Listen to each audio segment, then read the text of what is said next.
Hello everyone, welcome back to my YouTube channel biology exam preparation with Nilesh Anandvani. मैं हूं आपका friend Nilesh Anandvani, professor Nilesh Anandvani. और आज आप लोगों के सामने में जो टॉपिक लेके आए हैं वो है काफ़ी इंटरेस्टिंग टॉपिक जो हमारी इम्यूनिटी से जुड़ा हुआ है, वो है लिम्फोसाइट। तो आज हम बेसिकली बात करेंगे लिम्फोसाइट कौन से सेल होते हैं, वो कहाँ प्रोड्यूस होते हैं, कहाँ मैच्योर होते हैं, उनके कितने टाइप होते हैं और बेसिकली वो वर्क कैसे करते हैं हमारी बॉडी में। तो चलिए ज़्यादा टाइम वेस्ट न करते हुए टॉपिक पे आते हैं, वो है लिम्फोसाइट्स। So let's start. सबसे पहले क्या होते हैं lymphocytes? Lymphocytes are chief and major important cells of our body. Lymphocytes are chief major important cells of our body which is playing very important role in our immune system. Lymphocyte हमारी body में काफ़ी important role play करते हैं immunity में, important role play करते हैं immune system में। ये बैक्टीरिया वायरस को किल करने के लिए काफ़ी इंपॉर्टेंट सेल्स है हमारी बॉडी के। Lymphocytes are a type of a WBCs.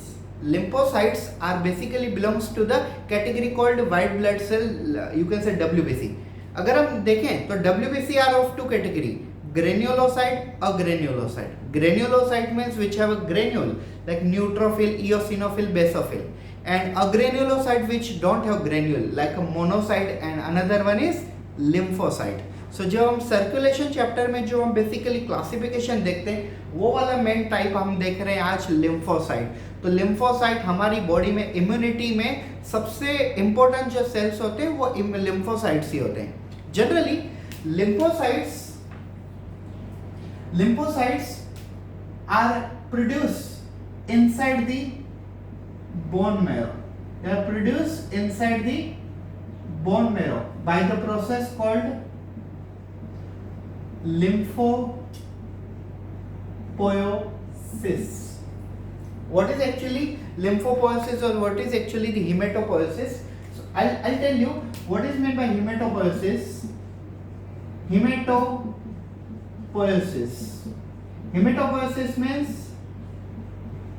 blood cells formation. क्या होता है हेमेटोपोएसिस? हिमेटो मतलब होता है ब्लड और पोएसिस का मतलब होता है फॉर्मेशन, मतलब ब्लड सेल्स फॉर्मेशन। अगर आप सिर्फ आरबीसी फॉर्म करते हो तो आप उसे कहोगे इरिथ्रोपोएसिस, इरिथ्रो आरबीसी, इरिथ्रो मतलब red blood cells.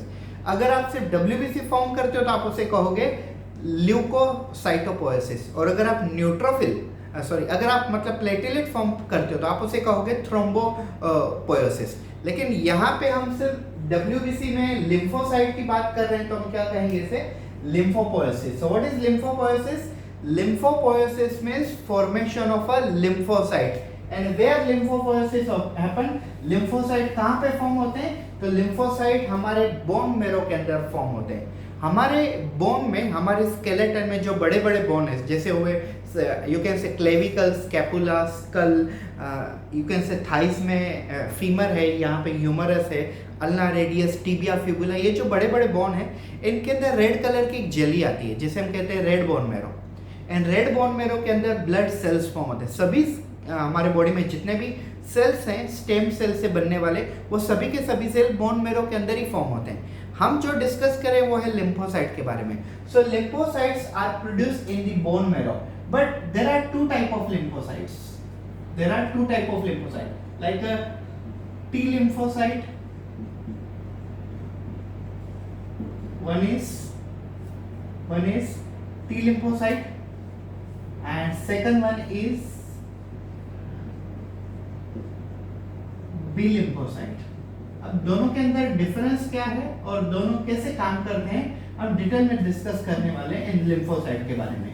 So there are two different type of lymphocyte. One is a T lymphocyte, second one is B lymphocyte. Why we are calling as a T and why we are calling as a B lymphocyte? Remember, lymphocytes are produced from bone marrow. Both the lymphocyte, T lymphocyte as well as B lymphocyte, both are produced from bone marrow. But T lymphocyte mature in thymus.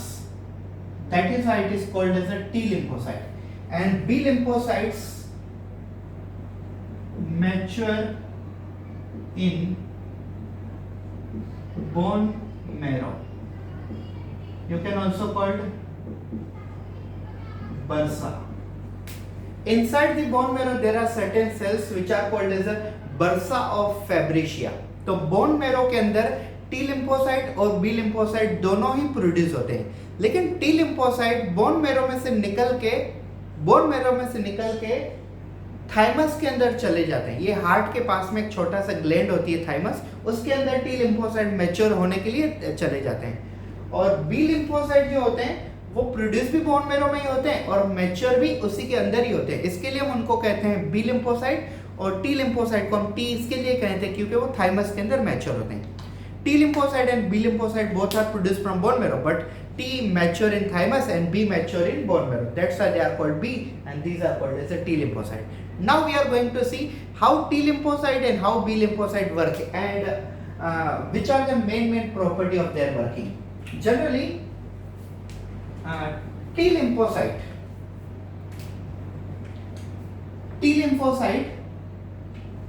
work as CMI and they work as HMI.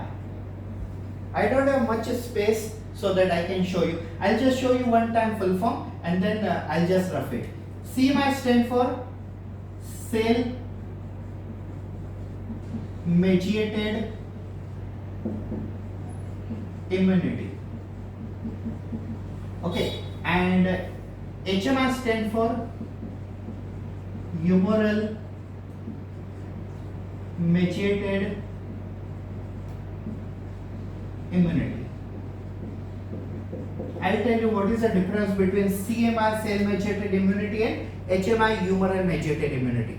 CMI cell mediated immunity, it is a immunity which is produced by the T lymphocyte, and T lymphocyte on self fight with a antigen or pathogen.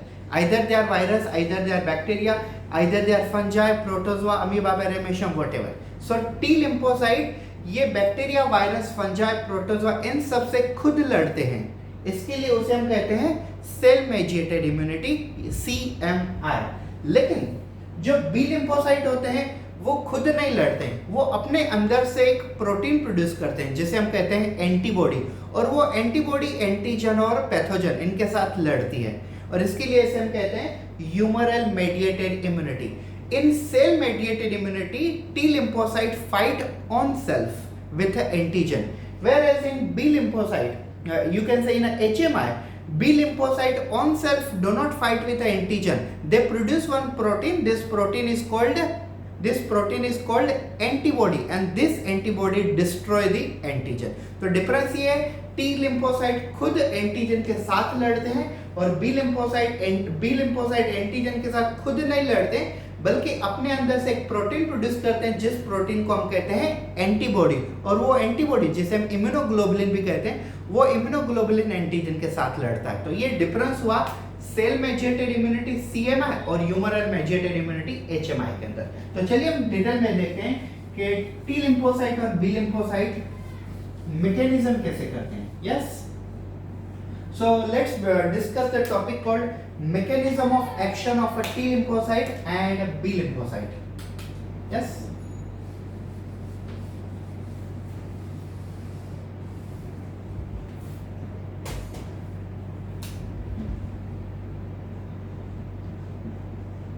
mechanism of action of T lymphocyte.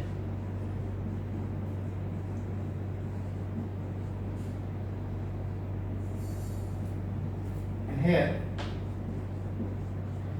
mechanism of action of B lymphocyte. So first I am going to teach you T lymphocyte, how basically they work. Actually, T lymphocyte and B lymphocyte, both the main purpose of both of these cell, the main aim of both of these cell is to kill the antigen. दोनों का main काम यही है कि antigen जो हमारी body में entry करता है, पैथोजन जो हमारी बॉडी में एंट्री करता है, उसे किल करना। दोनों का यही मकसद होता है, दोनों का काम यही होता है। लेकिन ये अपनी टेक्निक से किल करते हैं, ये अपनी टेक्निक से किल करते हैं, तभी तो इन दोनों के बीच में डिफरेंस है। इनको हम CMI में इंक्लूड करते हैं, इनको हम HMI में इंक्लूड करते हैं। तो आइए देखते हैं ये दोनों कैसे काम करते हैं। सो when T lymphocyte bind with the antigen, it produces 4 variety of a cell, and these varieties are T helper cells, second one cytotoxic cells, also called NK cells.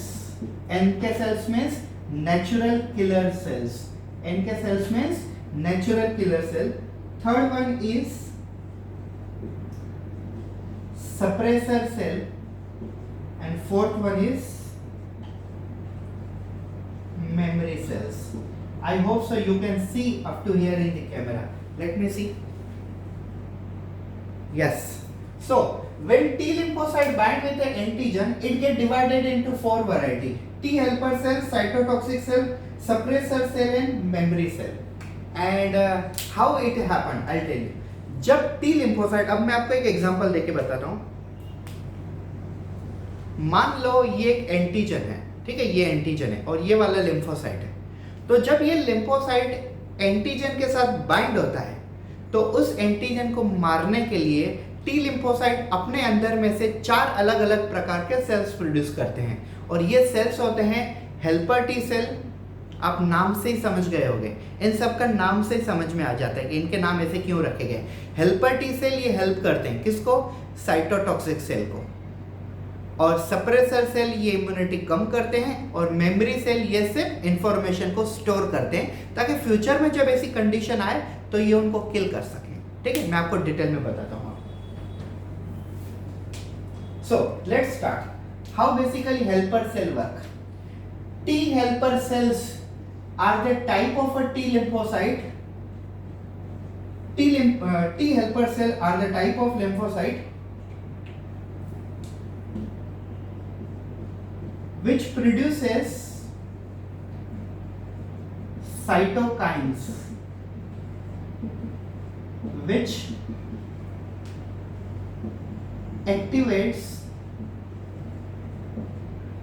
Cytotoxic cell और नेचुरल किलर सेल। तो देखिए क्या होता है, मैं आपको एक example देता हूँ। मान लो हमारे सेल के अंदर हमारी बॉडी के अंदर ये एक एंटीजन आ गया है। हमारी बॉडी के अंदर ये एक एंटीजन आ चुका है। This antigen AG means antigen, मतलब कोई भी बाहर से आने वाला बैक्टीरिया, वायरस, प्रोटोजोआ, फंजाई जो हमारी बॉडी को इन्फेक्शन और डिसीज कॉज करता है, हम उसे क्या कहेंगे? एंटीजन, जिसको हम शॉर्ट में क्या लिखते हैं? AG। Whatever either bacteria, virus, protozoa, fungi, amoeba, paramecium, if it is coming from outside, it is considered as an antigen, pathogen or foreign particle, and this particle is going to cause infection and disease in our body. So we are going to kill that organism. So just imagine that this antigen is entering our body. Now who is going to kill that antigen?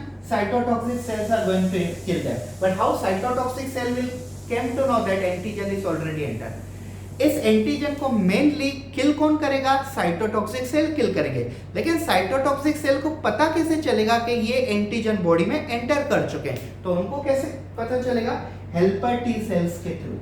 तो helper T cells क्या करते हैं? Helper T cells एक chemical produce करते हैं, जिस chemical का नाम है साइटोकाइंस।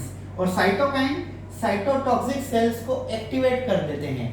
किसको एक्टिवेट कर देते हैं? साइटोटॉक्सिक सेल्स को, या तो आप कहो नेचुरल किलर सेल्स को एक्टिवेट कर देते हैं। और ये सेल्स जब एक्टिवेट हो जाते हैं तो इनको किल करते हैं। कैसे, मैं आपको बताता हूं। This cytotoxic cell, cyto means cell और you can say cytoplasm, toxic means poison. So these are which type of cell? These are the type of cell which produces toxin in the antigen. They are also known as a natural killer cell because they are having ability to kill the antigen. Therefore, they are called as a natural killer cell. Cyto का मतलब होता है cytoplasm या तो cell, और toxic का मतलब होता है पॉइजन, और ये सेल है। साइटोटॉक्सिक सेल मतलब ऐसे सेल जो एंटीजन के अंदर पॉइजन इंसर्ट कर देंगे और पॉइजन के थ्रू एंटीजन मर जाएंगे। इनको हम नेचुरल किलर सेल्स क्यों कहते हैं? क्योंकि ये नेचुरली एंटीजन को किल करने में काम में आते हैं, इसके लिए हम इनको कहते हैं नेचुरल किलर सेल। अभी मैं आपको बताता हूं ये कैसे किल करते हैं। After activated cytotoxic cell or natural killer cell with the help of cytokines, these cells produces one chemical. This chemical is called as a perforin. This chemical is called perforin. ये केमिकल प्रोड्यूस करते हैं कौन? Cytotoxic या तो natural killer से। और ये perforin basically कहाँ इंसर्ट कर दिया जाता है? एंटीजन के अंदर इंसर्ट कर दिया जाता है। फिर एंटीजन का क्या हो जाता है? एंटीजन फुल्ली डिस्ट्रॉयड हो जाते हैं। फुल्ली एंटीजन क्या हो जाते हैं? डिस्ट्रॉयड हो जाते हैं। तो इनको डिस्ट्रॉयड कौन कर रहा है? Cytotoxic cell. कैसे? By producing some poisonous chemical inside the antigen. इनको हम साइटोटॉक्सिक क्यों कहते हैं? क्योंकि ये एंटीजन के अंदर कुछ पॉइजनस सब्सटेंस इंसर्ट करते हैं, जहरीले केमिकल इंसर्ट करते हैं, इसके लिए हम इनको कहते हैं साइटोटॉक्सिक सेल। तो जैसे ही जहरीले केमिकल अंदर जाते हैं तो एंटीजन का फुल्ली डेथ हो जाती है, डिस्ट्रॉय हो जाता है एंटीजन। जैसे ही एंटीजन डिस्ट्रॉय हो जाता है तो उससे क्या होता है? ये एंटीजन अभी खत्म हो गया, फिर अब सप्रेसर सेल का काम आएगा। After the death of antigen now there is a role of suppressor cell. What is a role? मैं आपको एक एग्जांपल देता हूं, ठीक है? मान लो दो लोग है ना कुश्ती लड़ रहे हैं, यस, बॉक्सिंग खेल रहे हैं, कुश्ती लड़ रहे हैं। तो एक बंदा दूसरे को मारे ही जा रहा है। अब वो दूसरा बंदा नीचे गिर पड़ा है और उसने हार मान ली है। तो रेफरी बेसिकली जो बीच में होता है, अंपायर समझ लो, आप रेफरी समझ लो, दोनों के बीच में जजमेंट करने वाला, तो वो रेफरी दूसरे को बोलेगा कि यस उसने हार मान ली, अभी तुम रुक जाओ। Same way cytotoxic cell perforin नाम का केमिकल एंटीजन के अंदर इंसर्ट करते ही जाएगा जब तक सप्रेसर सेल उनको कमांड नहीं करते कि यस अब आप शांत हो जाओ, एंटीजन ऑलरेडी मर चुका है। सो सप्रेसर सेल का नाम ही है सप्रेसर। ये क्या करेगा? ये साइटोटॉक्सिक सेल को कमांड करेगा कि अभी आप you just take a rest now because antigen is fully destroyed। अगर सप्रेसर सेल साइटोटॉक्सिक सेल को ये कमांड नहीं करते कि आप इनएक्टिव हो जाओ, तो क्या होगा? ये परफोरिन केमिकल एंटीजन में जाते ही रहेगा, एंटीजन ऑलरेडी मर चुके हैं, तो ये केमिकल है ना हमारी बॉडी में क्या कॉज करेगा? एलर्जी कॉज करेगा। सो इसके लिए सबसे इंपॉर्टेंट सेल्स सभी के सभी इंपॉर्टेंट है, तो सप्रेसर भी काफी इंपॉर्टेंट है। I tell you what is main function of suppressor cell. Suppressor cells are the type of a cell which basically stop the action of cytotoxic cell. When cytotoxic cell is producing perforin chemical which destroy the antigen, after death of antigen, suppressor cell command the cytotoxic cell that you must take a rest now, otherwise this perforin it will cause an allergy to the on human being, on cells. That's why suppressor cell, helper cell start activation to the cytotoxic cell. After complete destroyed of antigen, suppressor cell stop the action of cytotoxic cell। मतलब cytotoxic cell antigen को मारने के लिए, लेकिन उनको help कौन करते हैं? Helper cell. और एंटीजन को डिस्ट्रॉय होने के बाद उनको स्टॉप करने की कमांड कौन करते हैं? Suppressor cell. तो ये सप्रेसर सेल का फंक्शन हो गया। So suppressor cell stop action of cytotoxic cells. ठीक है, ये हो गया। साइटोटॉक्सिक सेल्स का फंक्शन को स्टॉप करने के लिए कौन काम में आते हैं? Suppressor cell. अभी मेमोरी सेल्स का काम क्या है? Just imagine why we are taking a vaccine. When we are taking, say for example, polio vaccine, we are taking a polio vaccine, means children, those who are taking polio vaccine, the polio drop contains structure of polio virus. This polio virus goes inside the body. I'm telling you inactivated polio virus, not activated polio virus. क्या होता है? जब polio drop बच्चों को पिलाते हैं तो उसमें से फंक्शनल पार्ट डिलीट किया जाता है, और पोलियो वायरस के से स्ट्रक्चरल पार्ट बेबी मतलब चिल्ड्रंस के अंदर में जाता है। जैसे ही वो स्ट्रक्चरल पार्ट अंदर जाता है तो पोलियो वायरस का स्ट्रक्चर हमारी बॉडी के मेमोरी सेल रिमेंबर कर लेते हैं, और फ्यूचर में वो क्या प्रोड्यूस करके रखते हैं? एंटीबॉडी अपने अंदर, ठीक है। और नेक्स्ट टाइम अगर नेचुरली पोलियोवायरस उस चाइल्ड के बॉडी में आता है तो वो एंटीबॉडी जो हमने पहले से ही प्रोड्यूस करके रखी है वो एंटीबॉडी उस वायरस को किल करने में मदद करेंगे। तो मेमोरी सेल का काम क्या है, पहले से ही उसका स्ट्रक्चर की इमेज को, इंफॉर्मेशन को स्टोर करके रखना। Memory cells are responsible for remembering the structure of a antigen, and if this antigen repeat comes after few days, after few months, then antibody which is already produced by our body through the image, then it will help in the killing that antigen as soon as possible, fasterly. अब सब लोग corona में basically corona virus के against vaccine बना रहे हैं। तो क्यों, ताकि अगर वैक्सीन अगर हमने पहले, अभी हम हेल्दी हैं, ठीक है, अगर हमने वैक्सीन पहले से ही लेके रखी तो कोरोना के अगेंस्ट हमारी बॉडी में क्या प्रोड्यूस हो जाएगा, एंटीबॉडी। और मान लो फ्यूचर में अगर हमें भी कोरोना हो जाता है तो हमें कोरोना से डरने की कोई ज़रूरत नहीं, क्योंकि हमारी बॉडी में कोरोना के अगेंस्ट ऑलरेडी हमारी बॉडी में काफ़ी ज़्यादा एंटीबॉडी होगी और उस एंटीबॉडी के थ्रू हम कोरोना को किल कर सकते हैं, ठीक है। तो ये होता है बेसिकली मेमोरी सेल का फंक्शन। मेमोरी सेल वैक्सीन में ही काम में आते हैं। So this is the mechanism of T lymphocyte. Now coming to the B lymphocyte. So जैसे टी लिम्फोसाइट एंटीजन के साथ बाइंड होने के बाद 4 टाइप में डिवाइड होता है, वैसे ही बी लिम्फोसाइट एंटीजन के साथ बाइंड होने के बाद 2 अलग अलग प्रकार के लिम्फोसाइट में डिवाइड होता है, 2 अलग अलग प्रकार के बी लिम्फोसाइट में डिवाइड होता है।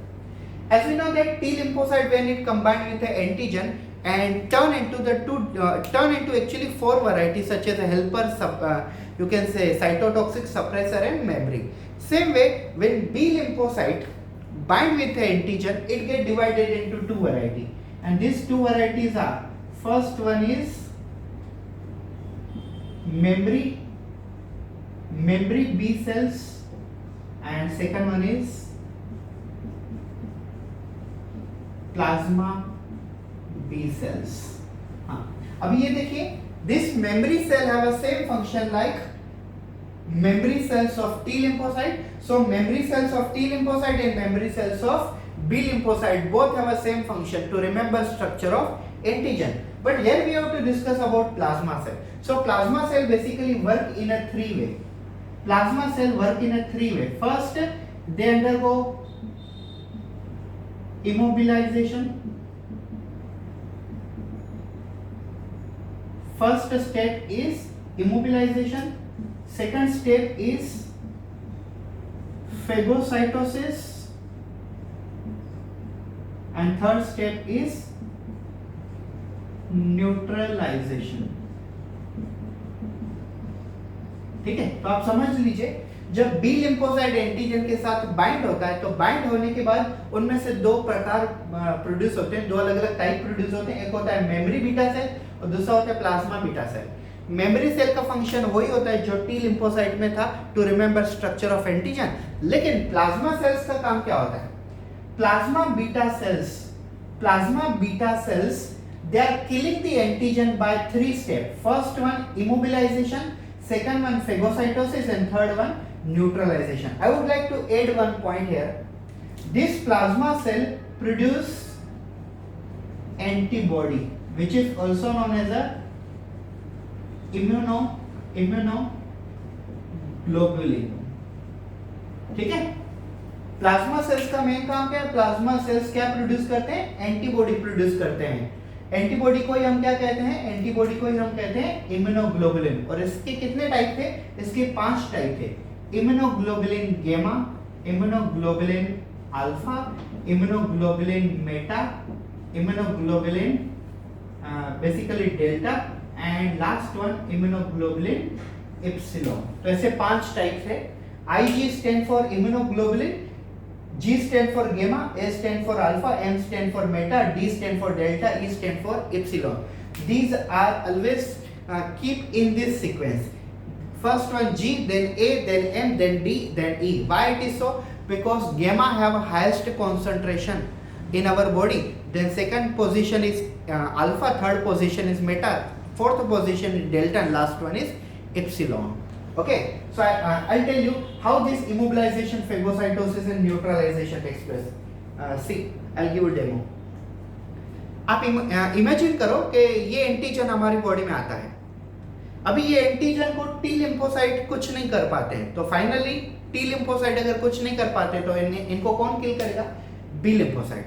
तो बी लिम्फोसाइट क्या करते हैं, पहले इनके ऊपर एक एंटीबॉडी छोड़ देते हैं, फिर वो एंटीबॉडी गेमा हो सकती है, अल्फा हो सकती है, बीटा हो सकती है, सॉरी मेटा हो सकती है, डेल्टा हो सकती है, इप्सिलॉन हो सकती है। जिसका एंटीबॉडी का शेप इस एंटीजन से मैच करेगा वो होगी एंटीबॉडी, ठीक है, क्योंकि ये स्पेसिफिक इम्यूनिटी में हम पढ़ रहे हैं। तो जैसे एंटीबॉडी इसके ऊपर आती है तो पहले स्टेप क्या होती है? इमोबिलाइजेशन, मतलब इसकी जो मूवमेंट हो रही है, मूवमेंट को पहले स्टॉप, और जैसे इसकी मूवमेंट स्टॉप हो जाती है तो एंटीबॉडी इसे पूरी की पूरी डिस्ट्रॉय कर देती है। इसे हम क्या कहते हैं? फेगोसाइटोसिस। फर्स्ट मूवमेंट स्टॉप करना मतलब इमोबिलाइजेशन, फिर उसे फुल्ली डिस्ट्रॉय कर देना, दैट विल बी फेगोसाइटोसिस। और डिस्ट्रॉय होने के बाद कुछ टाइम के बाद डिस्ट्रॉयड पार्ट फिर से एक्टिवेट हो सकते हैं, वो न होने चाहिए, इसके लिए इनको 100% डिस्ट्रॉय करना। वो कौन सी स्टेप होती है? न्यूट्रलाइजेशन, मतलब इस एंटीजन को पूरा का पूरा इनएक्टिव करना, ये होता है neutralisation. When B lymphocyte produce antibody, this antibody fall down on the antigen and then it performs a 3 tasks. First one is antigen is moving, so movement is basically stopped by the process called immobilization. Then it is fully destroyed. Actually, it is destroyed by the process called phagocytosis. And finally, the destroyed particle should not again becomes a more active. Therefore, third step is performed. That third step is called neutralization. After neutralization, this antigen is fully destroyed from our body. This antigen is fully destroyed from our body. तो सबसे पहले क्या होता है, हमारी body में antigen जब body में एंट्री करते हैं तो उसे इनेट इम्यूनिटी के साथ फाइट करना पड़ता है, और अगर इनेट इम्यूनिटी कुछ नहीं कर पाती उसके अगेंस्ट तो हमारी बॉडी में स्पेसिफिक इम्यूनिटी काम करती है। फिर वो टी लिम्फोसाइट से अगर फाइट करती है पहले तो उसे हम कहेंगे सेल मेडिएटेड इम्यूनिटी, और अगर बी लिम्फोसाइट के साथ बाइंड करती है तो उसे हम कहेंगे humoral mediated immunity. But both these are the type of lymphocyte, T lymphocyte, B lymphocyte. मैं फिर से एक बार 5 मिनट में आपको पूरा समझा देता हूं। Lymphocytes are the chief and major important cells of our body. They are playing very important role in our immune system. Lymphocytes are produced from the bone marrow by the lymphopoiesis or hematopoiesis. There are two varieties of lymphocyte, T lymphocyte and B lymphocyte. T lymphocyte, they are produced from bone marrow but mature in thymus, therefore they are called T lymphocyte. Whereas B lymphocyte produced from bone marrow as well as matured in bone marrow, so they are called B lymphocyte or bursa of Fabricia cell. They are produced from bursa of Fabricia cell or B lymphocyte. You can say bone marrow or bursa of Fabricia cells. When T lymphocytes work, the technique is called cell mediated immunity because T lymphocyte own self undergo in the field and kill the antigen. Whereas when B lymphocyte bind with the antigen, it basically produce one chemical that's called as an antibody, which is one type of a protein. That antibody is called immunoglobulin, which destroy the antigen in a specific technique. How? I'll tell you. When T lymphocyte bind with the antigen, it get divided into 4 variety. T helper cell, which produce cytokinin to alert the cytotoxic cell or killer cell to produce perforin chemical to kill the antigen. And third, suppressor cell. They are basically suppressing or stopping the action of cytotoxic cell. And fourth one is memory cell. They basically remember the structure of antigen. In future, if antigen return comes, then it will be fully destroyed within a few seconds, just because a memory cell already remember the structure of that antigen. How the antigen work, the memory cell already know. When B lymphocyte bind with the antigen, it get divided into 2 variety of cell, such as a memory beta cell and plasma beta cell. Memory cell remember the structure of antigen same like a memory cells of T lymphocyte, and plasma beta cell basically produces antibody, which is called immunoglobulin, which are of 5 category. Immunoglobulin gamma, which has a highest concentration in our body. Immunoglobulin alpha, which is second rank, and it is found in the mother's milk during the colostrum milk, a thick milk. And immunoglobulin beta, which stood a third rank, which is found in mother's blood, you can say pregnant woman's blood, transfer from pregnant woman to her fetus. And immunoglobulin delta, which stood a fourth rank, and immunoglobulin epsilon E, IgE, which is to the fifth rank and last rank, you can say immunoglobulin epsilon is helped during the allergic reaction. So this is about you can say plasma cell. Plasma cell react with the antigen by doing 3 steps. First one, stopping its movement called immobilization, then killing them, destroying them, phagocytosis, neutralization, fully destroying the you can say antigen. This is called neutralization. So this was about topic called lymphocyte. काफ़ी important immune cells होते हैं हमारी body में. तो ये था lymphocytes के बारे में. अगर आपको ये वीडियो पसंद आए तो प्लीज़ लाइक कर दीजिए, अपने फ्रेंड के साथ शेयर कर दीजिए, और प्लीज़ वीडियो को छोड़ने से पहले सब्सक्राइब करना ना भूलें, ताकि जैसे अगर आपको ये वीडियो पसंद आया तो दूसरा भी वीडियो. मैं जनरली देखता हूँ कि व्यूज़ है ना हज़ारों लाखों होते हैं, लेकिन सब्सक्राइबर काफ़ी कम होते हैं. मुझे ये समझ में नहीं आता सब्सक्राइब करने में आपको कौन सा 150 रुपया 200 रुपये लग रहे हैं. सब्सक्राइब करने के लिए आपका कुछ नहीं जाता है. अगर आपका गूगल अकाउंट है तो आप सब्सक्राइब कर सकते हो. सब्सक्राइब करने का मतलब ये होता है कि अगर शुरुआत से लेकर एंड तक आपने किसी का वीडियो देखा है तो आपको उनका वीडियो पसंद आया है. वीडियो पसंद आया तो ऐसे ही वीडियो बार बार देखने के लिए आपको उनका वीडियो को सब्सक्राइब करना चाहिए. So thank you so much for watching this video. Have a good day.